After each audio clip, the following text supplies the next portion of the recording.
Hello，我係 Catch Up。咁我就係一個獨立嘅創作人啦。咁我2001年開始就出第一隻唱片機，到而家已經係幾廿年㗎啦，即係。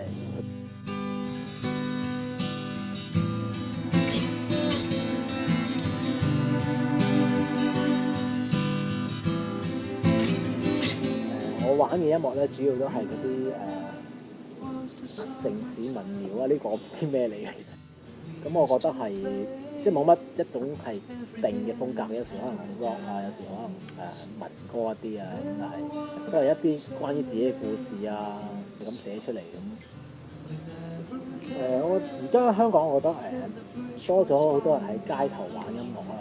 我覺得 Music Eleven 呢樣嘢係可以令到多啲街外嘅人接觸一啲，唔好話另類嘅，即係 indie 一啲少少嘅音樂啦。咁即係係好嘅一件事，可以聽下啲唔同嘅音樂啦。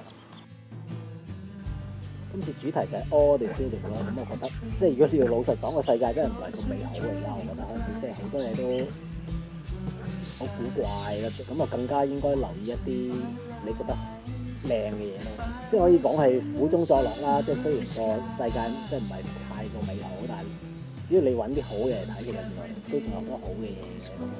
即係就算係傷感嘅嘢，都可能一啲係值得去寫嘅嘢咯。